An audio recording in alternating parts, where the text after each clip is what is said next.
Salut, c'est Nicolas. Dis, tu sais calculer 20% de 150 euros de tête? Sinon, à la fin de cette vidéo, tu sauras le faire rapidement et normalement sans te tromper. Alors déjà, on va commencer par expliquer c'est quoi 20%.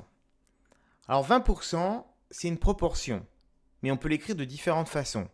Par exemple, 20%, je peux l'écrire sous forme d'une fraction décimale, 20 sur 100, ou on peut dire aussi 20 centièmes, et ça, c'est égal à 0,2 ou 0,20. Du coup, quand je te demande de prendre 20% de 150 euros, finalement, ça veut dire que tu vas prendre 20 centièmes, 20 sur 100, de 150 euros. Et ça, tu peux le faire de plusieurs façons différentes. Tu peux faire 150 euros que tu vas diviser par 100, puis remultiplier par 20. Ou alors, tu peux faire à l'envers, 150 euros fois 20 divisé par 100. Et si tu as envie d'aller encore plus vite, notamment avec la calculatrice, bien comme on a vu que 20 centièmes ou 20% c'est pareil que 0,20, eh bien tu as juste à prendre ta calculatrice, tu fais 150 euros multiplié par 0,20 et tu vas trouver directement le 30 euros qui représente 20% de 150 euros. Alors dans certains cas, comme celui-là, où le pourcentage est un multiple de 10, on peut faire mentalement très rapidement le calcul. Je te montre tout de suite.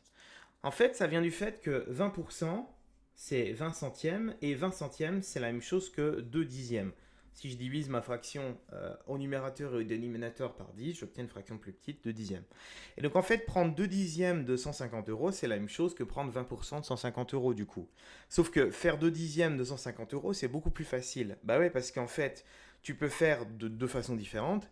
Tu peux faire par exemple 150 divisé par 10 fois 2. 150 divisé par 10, ça fait 15. Et ensuite, il suffit de faire 15 fois 2 et ça fait 30. Et tu vois que finalement, ça revient à faire le chiffre des dizaines ici fois 15.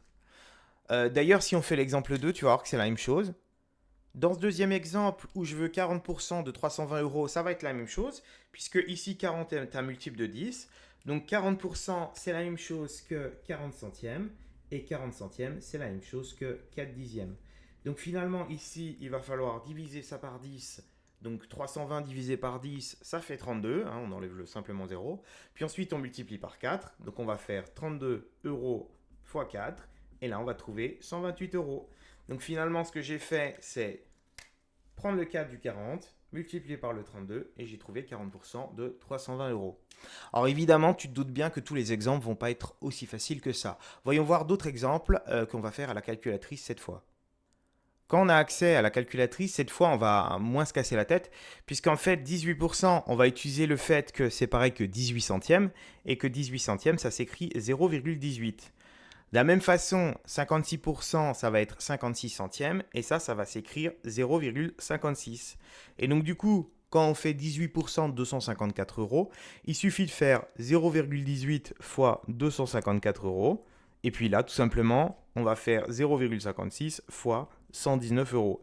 Et ça va nous donner directement le résultat. Donc pour le premier, ça va faire 45,72 euros. Et pour le deuxième, ça va faire 66,64 €. Ça, c'est des résultats qu'on aurait difficilement pu faire de tête, mais qui sont faisables très facilement avec la calculatrice. Pour finir, je te propose plusieurs défis. Donc j'en ai mis deux qui se font mentalement, donc 30% de 400 euros et 20% de 320 euros.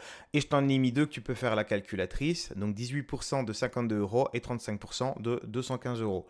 Je te laisse mettre la vidéo sur pause, je te donne les réponses dans la diapo suivante. J'espère que tu as eu tout juste, que tu as tout compris et que tu sauras calculer et mentalement des pourcentages très facilement et également avec ta calculatrice et que tu vas réussir tes évaluations. A plus!